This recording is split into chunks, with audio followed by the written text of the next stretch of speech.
নারীদের কখনো ক্লান্তি হতে নেই। ক্লান্ত হলেই শুনতে হবে সারাদিন বাসায় এত কি কাজ করি, কেন শরীর ক্লান্ত হলো, কেন শরীর গা হাত পা এত ব্যথা হলো। তো অনেক কিছুর প্রশ্নের উত্তর দিয়েই তারপরে সংসারে টিকে থাকতে হয় আমাদের মতো নারীদেরকে। আসসালামু আলাইকুম। সকাল সকাল ঘুম থেকে উঠে মা মেয়ে চলে আসছি মাছের বাজারে। আজকে কিন্তু আর দেরি করি নাই, যদিও সকালবেলায় একটু বৃষ্টি হয়েছিল। তো বৃষ্টি দেখার পরও যখন দেখলাম মেঘটা ছেড়ে গিয়েছে, তো এরপর জবা আর আমি আজকে বাজারে চলে আসছি। তো জুইকে বাসায় রেখে আসছি, জুইকে বলছি যে নাস্তা করে তারপরে ও যেন স্কুলে চলে যায়। তো জবার যেহেতু কলেজটা বন্ধ ছিল, তেমন একটা সমস্যা হয়নি। আর আমার না আসলে ইদানিং একা একা কোথাও যেতেই ইচ্ছা করে না। ইদানিং বললেও ভুল হবে, আমার বিয়ের পর থেকে আমি একা একা কোথাও গিয়ে না কোনো কিছু করে আর কি স্বস্তি পাই না। তো যেখানেই যাই কাউকে না কাউকে আমার সাথে না নিলে ভালো লাগে না।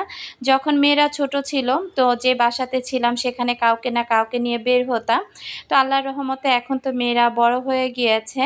যখন যেখানে যাই তখন চেষ্টা করি যে মেয়েদেরকে সাথে নিয়ে যাওয়ার জন্য। বিশেষ করে মার্কেটে, বাজারে এই সমস্ত জায়গায় গেলে মেয়েদেরকে ছাড়া আমার একটু ভালো লাগে না। মেয়েদেরকে সাথে করেই নিয়ে যাই। মা মেয়ে বাজার করে বাসায় চলে আসছি। বাসায় এসে এই যে ঠান্ডা পানি খেয়ে নিলাম ১ গ্লাস। তো এর মধ্যে এখন আমি ওয়াশিং মেশিনে আগে কাপড়-চোপড়গুলো দিয়ে দিব। ২-৩ দিনের কাপড়-চোপড় জমা হয়েছে। আর বোরখাগুলো পরে যেহেতু মাছ বাজারে গিয়েছিলাম, আর মাছ বাজারের অবস্থা তো খুবই খারাপ ছিল, কাদা পানি দিয়ে একেবারে ভর্তি। আর মাছের সামনে দাঁড়িয়েছিলাম, তো যখন দেখলাম পাঙ্গাস মাছগুলো খুব বেশি লাফালাফি করছে, তখন একদম শরীরের অবস্থা আর কি খারাপ হয়ে গিয়েছিল। পানিগুলো ছিটে বোরখা-টোরখা ভিজে গিয়েছে। তো এসে সাথে সাথে আগে কাপড়-চোপড়গুলো দিয়ে দিলাম। এখন কাপড়-চোপড়গুলো ধোয়া হোক। আর ওই দিক থেকে আমি সংসারের কাজগুলো এক এক করে করে নিব। গোলাম কিবরিয়া ওরফে নাহার আইডি থেকে আপু আমাকে কালকে একটা কমেন্ট করেছে যে, জবার মা তুমি কি আমার কমেন্টটা পড়ো না? আমি তোমাকে কমেন্ট করেছি, তুমি তো আমার কমেন্টটা দেখেও না। তো আমি মনে হয় এক ঝলক নাহার আপু আপনার কমেন্টটা আমি দেখেছিলাম। আপনি বেশি সম্ভবত আমার কাছ থেকে বাগান বিলাসের ডাল চেয়েছিলেন। আর আরেকটা যেন কি গাছের ডাল চেয়েছিলেন। আসলে আমি কমেন্টটা কোনোরকম একটু দেখেছি। কি করব আপু বলেন? সারাক্ষণ এত ব্যস্ত থাকি। আর এদিক থেকে আচ্ছা বলি যে কাপড়-চোপড় দিয়ে আমি হাত-মুখ ধুয়ে ফ্রেশ হয়ে রুটিটা জুই আর কি ভেজে রেখে গিয়েছিল, চাটাও বানিয়ে রেখে গিয়েছিল। তো আজকে চায়ের সাথে অন্য কিছু আর না নিয়ে একদম রুটি দিয়েই চাটা খেয়ে নিলাম। আর এখন বিছানার চাদরগুলো আমি ভিজিয়ে দিব। সেই সাথে আরও কিছু কাপড়-চোপড় আর কি ভিজিয়ে দিব। তো নাহার আপু আপনি রাগ করবেন না। তো আমার বাসায় আমার বড় মেয়েটার যে মোবাইলটা ছিল, ওই মোবাইলটা না একেবারেই নষ্ট হয়ে গিয়েছে। যদিও মেকারের কাছে কয়েকবার মোবাইলটা নিয়ে আমি দিয়ে আসছিলাম, কোনোভাবেই মোবাইলটা আর ঠিক হচ্ছে না। তো মোবাইল ঠিক না হওয়ার কারণে আমি অনেক আপুদের কমেন্ট আসলে আলাদা করে লিখতে গেলে তো একটা সময় লাগে। আর যদি স্ক্রিনশট মেরে সেই কমেন্টটা আমি ওই মোবাইলে নিয়ে তারপর পড়ি, তাহলে তেমন একটা সময় লাগে না। তো গত কয়েকদিন যাবৎ হয়তোবা আপুদের কমেন্ট পড়ছি ঠিকই, আমাকে আলাদা করে লিখে তারপর কমেন্টগুলো আর কি পড়তে হচ্ছে। তো সে জায়গা থেকে আমি হয়তোবা নাহার আপুর কমেন্টটা আমি দেখতে পাইনি বা আলাদা করে তুলবো, সেই সময়টা আমি পাইনি। তার জন্য সত্যি আপু আমি আন্তরিকভাবে দুঃখিত। আসলে এত এত ভালোবাসার আপুরা আমাকে কমেন্ট করেন। তো এই আপুদের বা আন্টিদের কমেন্টসগুলো যখন আমি পড়তে যাই, অনেক আপুরা অনেক বড় বড় কমেন্ট করেন। তো দেখা যায় স্ক্রিনশট দিয়ে সেই কমেন্টটা পড়তে খারাপ লাগে না, ঝটপট করে পড়া হয়ে যায়। কিন্তু লিখে তারপরে কমেন্টসগুলো পড়তে গেলে না অনেক সময় লাগে। তো আশা করছি নাহার আপু আমার সমস্যাটা বুঝতে পেরেছেন। আর আপু আপনি আমার কাছে বাগান বিলাসের ডাল চেয়েছিলেন, তো আসলে কুরিয়ার করে মনে হয় আপনি আমাকে পাঠাতে বলছিলেন। তো আপু আমি কি বলবো যে আসলে বাগান বিলাসটা আরেকটু বড়সড় হোক, আরেকটু ঝাঁকড়া হোক, ওখান থেকে ডাল কেটে দিলে একটা গাছ থেকে কিন্তু ডাল কেটে গাছ লাগালে সেখান থেকে কমপক্ষে 6 মাস 8 মাস সময় লেগে যায়। আর অনেক আর কি ধৈর্য ধরতে হয়। তার চাইতে আমার মনে হয় যে একটা গাছ কিনে তারপরে লাগিয়ে নিলে ভালো হয়। তো নাহার আপু রাগ করবেন না। আর যদি আপনি আমার কাছে ডাল চান তাহলে আপনার ঠিকানাটা আপনি দিবেন। আমি চেষ্টা করব যে একটা ডাল কেটে তারপরে আপনাকে খুব সুন্দর করে আমি কুরিয়ার করে আর কি পাঠিয়ে দিব। তো নাহার আপুকে অসংখ্য ধন্যবাদ জানাচ্ছি। আর ডিম আনা হয়েছিল। ডিমগুলো না আর রাতের বেলা ধোয়ার সময় পাইনি। তো মাছ ভাজার এনেছি যেহেতু, তো মাছটা ধোয়ার আগে ডিমটা আর কি আমি ধুয়ে নিলাম। এখন মাছগুলো সব ধুবো, সেই সাথে শুকনো মরিচগুলো আজকে ছাদে রোদ দিব। আমাদের মতো গৃহিণীদের কিন্তু কাজের কোনো কমতি নাই। এত এত কাজ করি, বিশ্বাস করবেন না।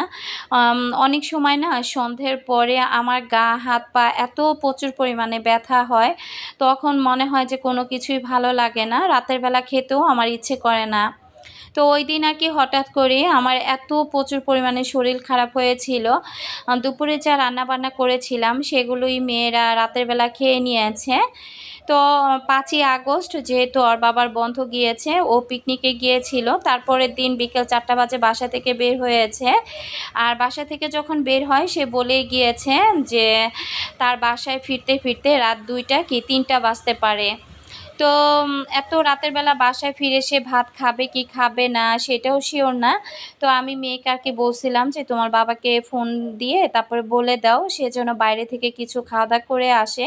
তো মেয়ে যখনই তার বাবাকে এই কথা বলল যে আব্বু আম্মু শরীর ভালো না, তুমি বাইরে থেকে কিছু খাওয়া দাওয়া করে এসো। তো সে আর কি বলতেছে আমি বাইরে কি খাবো। তো আসলে বাইরে তো খাবারের জিনিসের অভাব নাই, হোটেল আছে যেহেতু খাবারের জিনিসও আছে। তো জবা বলছে যে তোমার যেটা মন চায় সেটা তুমি খেয়ে এসো, আমরা আমাদের যতটুকু ভাত ছিল ওটা আমরা খেয়ে নিয়েছি। তো এই কথা বলার পর জবার বাবা আর কি বলতেছিল যে একটু রাগ হয়ে আর কি বলতেছিল তোমার আম্মু কোথায়। তো মেয়ে আর কি বলতেছিল আম্মু শরীর ভালো না, আম্মু শুয়ে আছে। তো বলতেছি কি হয়েছে।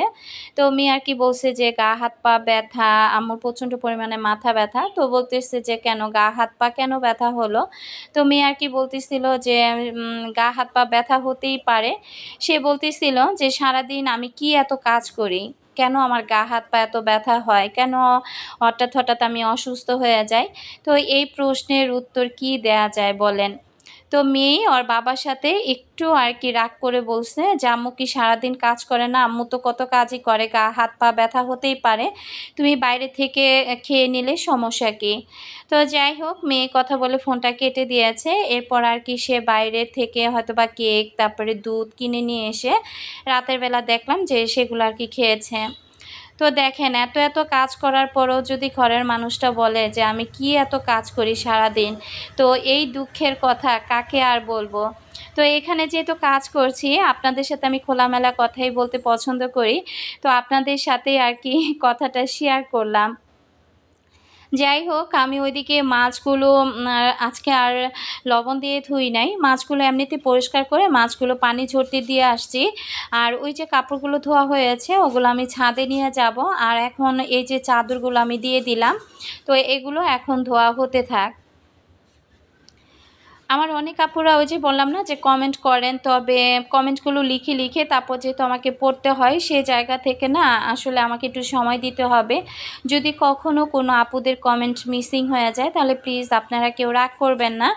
আমি জানি না এ পর্যন্ত কোন কোন আপুরা আমার সাথে আছেন, যারা সাথে আছেন প্লিজ একটি লাইক দিয়ে ভিডিওটি কন্টিনিউ করবেন। লাইকের কথা না বললে অনেক আপুরাই ভুলে যান, আবার অনেক আপুরাই আছেন যে লাইক দিয়ে ভিডিওটি দেখা শুরু করেন। তো এখানে জবাকে বলছিলাম যে মরিচগুলো একটু রোদে দিয়ে দাও। তো জবা আর কি মরিচগুলো এই যে রোদে দিয়ে দিচ্ছে। তো আমি আবার পরে চিন্তা করলাম যে এইভাবে রোদে না দিয়ে একটা মাদুল পেতে আর কি দিয়ে দিলে ভালো হতো। তো এখানে কিন্তু আমি সবগুলো কাপড় চোপড় এই যে মেলে দিয়েছি। তো জবাকে আবার বললাম যে যাও রুম থেকে একটা মাদুল নিয়ে আসো। তো জবা আর কি আবার মাদুল নিয়ে আসছে। তো জবা কিন্তু আজকে কাজ করতে গিয়ে খুব বিরক্ত হয়ে যাচ্ছে, কারণ আজকে অনেক কাজ করছি। একদিকে এই যে মরিচ শুকানো, অন্যদিকে কাপড় চোপড় ধোয়া, তারপর আবার মাছের বাজার করা, রান্না বান্না, তো সব কিছু মিলিয়ে আর কি একটু কাজের চাপটা বেশি পড়ে গিয়েছে। তো এইখানে আমি এই যে জবাকে বললাম যে এভাবে মাদুলটা বিছিয়ে দাও, তো সে এখন আর মরিচ ধরতে পারবে না, বলতেছে আমি আর কাজ করতে পারবো না, তোমার কাজ তুমিই করো। তো আসলেই তো কাজগুলো যেহেতু আমারই, কাজগুলো যেহেতু আমাকেই করতে হবে, তো জবাকে বললাম যে ঠিক আছে তুমি ফোনটা একটু ধরো, আম্মু মরিচগুলো খুব সুন্দর করে মেলে দেই। তো এই যে মরিচগুলো মেলে দিয়েছি, এই মরিচ আনার পর যে কী যন্ত্রণা পোহাচ্ছি জানেন না, প্রতিদিনই রোদ আর বৃষ্টি, তো মরিচগুলো শুকিয়েও কিন্তু শান্তি পাচ্ছি না। এদিকে দেখলাম যে একটা খুব সুন্দর কবুতর চলে আসছে আমাদের ছাদে, কিন্তু অনেক অনেক কবুতর আসে, আশেপাশে অনেকেই যেত কবুতর আর কি পালে, তো অনেকগুলো কবুতর উড়ে এখানে চলে আসে, দেখতে ভালোই লাগে। তো আমি কিন্তু মাছের পানি ঝরে যাওয়ার পর মাছগুলো খুব সুন্দর করে এই যে বক্সে তুলে নিলাম। আমি আজকে চিংড়ি মাছ নিয়ে আসছি, সেই সাথে তেলাপিয়া মাছ এনেছি, একটা পাঙ্গাস মাছ, গুঁড়া চিংড়ি এনেছিলাম, বড় চিংড়িও এনেছিলাম, তো কই মাছ এনেছিলাম। তো সব কিছু মিলিয়ে আর কি এই তো এভাবে বাজার করে নিয়েছি, এগুলো দিয়ে দেখি কতদিন চলা যায়। আর আসলে কি তার সাথে কাসকির গুঁড়া মাছও এনেছিলাম। আসলে বাজারে গেলে আমার ছোট মাছ এত ভালো লাগে, এই যে মাছগুলো, এগুলো কিন্তু পাশের ফ্ল্যাটের ভাবি বসে বসে আমাকে একদম ছোট চিংড়িগুলো আলাদা করে দিয়েছে, আর মিডিয়াম চিংড়িগুলো আলাদা করে দিয়েছে। তো যাই হোক, এই চিংড়িগুলো দিয়েও লতি রান্না করলে বা মিষ্টি কুমড় যেটাই রান্না করি খেতে ভালোই লাগবে। তো এখানে আমি মিষ্টি কুমড় দিয়ে চিংড়ি মাছের তরকারিটা অলরেডি বসিয়ে দিয়েছি। নাজমুন নাহার নাহার আইডি থেকে আপু কমেন্ট করেছে, আপু তুমি কেমন আছো?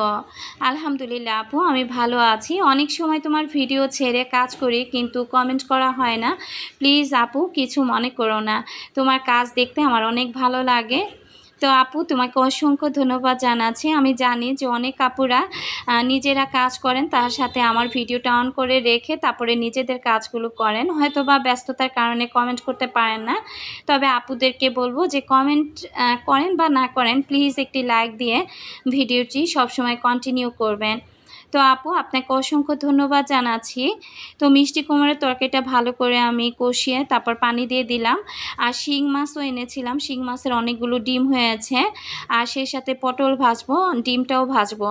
তো এখানে একটা পেয়ারা কেটে নিয়েছি, জুই কিন্তু চলে আসছে স্কুল থেকে। তো জুই আর আমরা দুই মা মেয়ে মিলে পেয়ারাটা খেয়ে নিলাম। জবা এর মধ্যে গোসলে চলে গিয়েছে, তো এর মধ্যে কিন্তু জবা আজকে ঘরের কাজগুলো সেরে নিয়েছে। আর এখন ডিমটাও যেহেতু শুকিয়ে গিয়েছে, তো পানিটা আর কি ঝরে গিয়েছে, এখন ডিমগুলো আমি নর্মালে তুলে রাখবো। তো ডিমের গায়ে যতটুকু পানি ছিল সেটা আবার একটা রুমাল দিয়ে আমি মুছে তারপরে রেখে দিচ্ছি। তো আপু আর কি কমেন্ট করেছিল মোহনা বেগম থেকে, আসসালামু আলাইকুম আপু। ওয়ালাইকুম আসসালাম আপু, কেমন আছেন? আমি নরসিংদী থেকে মহুয়া আপু, আমি আপনার সব ভিডিও দেখি, আজ প্রথম কমেন্ট করলাম। আপু আপনার সব কথা ঠিক, বাস্তব সত্য কথা বলেন। আপু আপনার বড় মেয়ে মাশাআল্লাহ অনেক সুন্দর। আপু আপনার ছোট মেয়ে কোন শ্রেণীতে লেখাপড়া করে? তো মহুয়া আপু, আমার ছোট মেয়ে ক্লাস 7-এ পড়ে, আর আপু লিখেছে আপুর বড় মেয়ে 9ম শ্রেণীতে পড়ে আর ছেলে 6-এ পড়ে। ভালো থাকবেন আপু। তো আপু আপনাকে অসংখ্য ধন্যবাদ, আপনিও ভালো থাকবেন, আমাদের জন্য দোয়া রাখবেন। আমিও আপনার এবং আপনার সন্তানের জন্য মন থেকে অনেক অনেক দোয়া রাখছি। ভালোবেসে এত সুন্দর করে একটি কমেন্ট করার জন্য অসংখ্য ধন্যবাদ জানাচ্ছি। তো এই তো ডিমগুলো আমি তুলে রাখলাম, আর কিছু ডিম বেশি হয়েছিল, সেগুলো আমি আলাদা করে রেখে দিব। কন্টিনিউ ভিডিও দিতে গেলে আসলে একটু কষ্ট হয়ে যায়, অনেকটা প্যারা পোহাতে হয়, কিন্তু কন্টিনিউ ভিডিও দিতে আমারও ভালো লাগে। তবে সকল কাজকর্ম সেরে তারপরে এখানে সময় দেওয়াটা কতটা যে একটা যুদ্ধের মতো সেটা আর কি বলবো। তারপরও যেহেতু চ্যানেলটাকে ভালোবাসি, আবার আমাকেও আমার আপুরা ভালোবাসে, সেইখান থেকে আসলে একটু কষ্ট হলে সেই কষ্টটাকে আসলে কষ্ট মনে হয় না। তো এই তো কাজ করছি আর আপুদের সাথে বকবক করে যাচ্ছি। আজকের ভিডিওটা অনেক বড় হয়েছে। তো একটা ভিডিওতে দেখেন আমি সত্যি একদিনে যতগুলো কাজ করেছি সেই কাজগুলি কিন্তু আপনাদের সাথে শেয়ার করেছি। সকাল থেকে উঠে মাছ বাজার করা, মাছ গুছিয়ে নেওয়া, সেই সাথে কাপড়-চোপড় ধোয়া, তারপর আবারও ঘর-দুয়ার পরিষ্কার করে নেওয়া, হাতে হাতে কিন্তু অনেক কাজই করেছি। আর এইদিকে এই যে রান্নাঘরটা একদম শিং মাছ করতে গিয়ে অবস্থা খারাপ হয়ে গিয়েছিল। ওগুলো আর আপনাদের সাথে শেয়ার করিনি। এমনি ভিডিওটা অনেক লং হয়ে গিয়েছে। তো এই দিক থেকে আমি এই যে যেগুলো দিয়ে আর কি রান্নাঘরটা পরিষ্কার করেছি যে কাপড়গুলো দিয়ে, তো সেগুলো না আমি আবার একটু গরম পানি দিয়ে আর গুঁড়ো সাবান দিয়ে ভিজিয়ে রেখেছিলাম। তো এগুলো আমি এখন ভালো করে ধুয়ে নিব। কারণ মাছের রক্ত পানি যেহেতু এই কাপড়গুলো দিয়ে পরিষ্কার করেছি, এগুলো যদি ভালো করে না ধুই এগুলো থেকে কিন্তু কেমন মাছের একটা গন্ধ আসবে।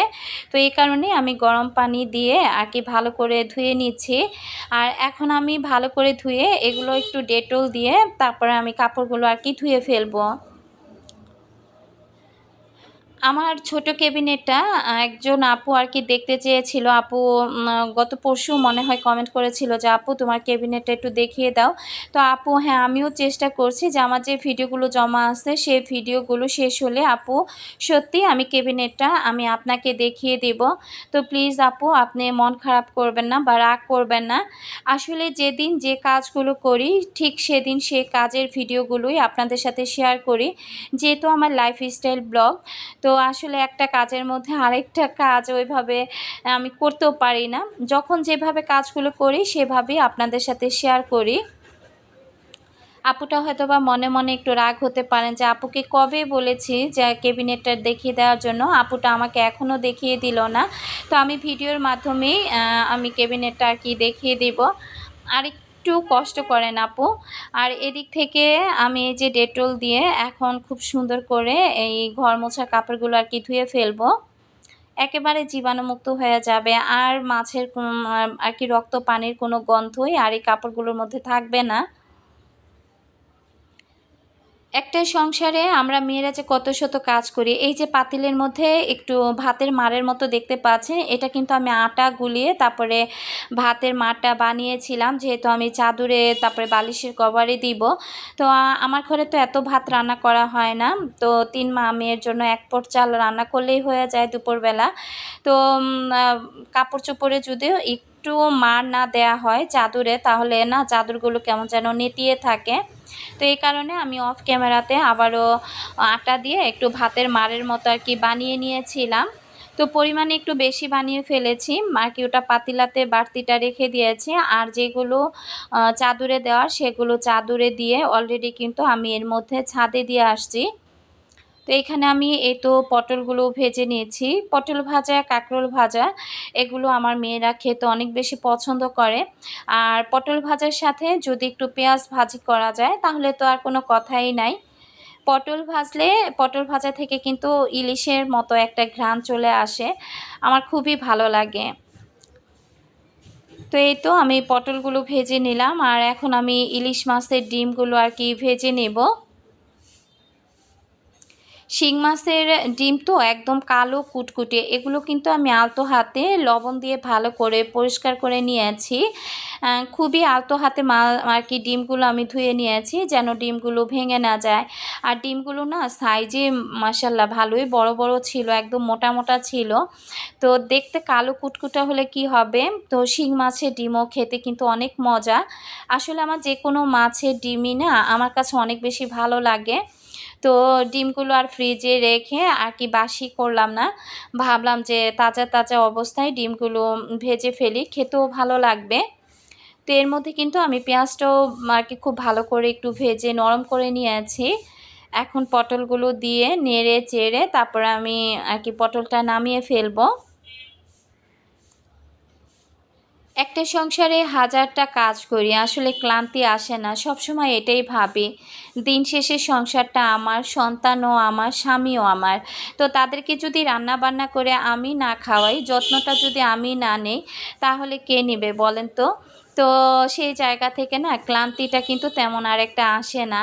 তো এই যে আমার রান্না বান্না শেষ। তো এর মধ্যে দেখলাম যে বাইরে কেমন যেন একটু মেঘলা মেঘলা হয়েছে। তো ভাবলাম যে ছাদে যে কাপড় চোপড়গুলো দিয়েছি সেগুলো না হয় নিয়ে আসি। তো এই যে জুঁইকে অনেক ডাকতে ডাকতে তারপরে জুঁই কিন্তু ছাদে আসছে। যদিও বাইরে অনেক রোদ দেখা যাচ্ছে, কিন্তু তারপরেও মনে হচ্ছিল যে কখন যেন বৃষ্টি চলে আসে।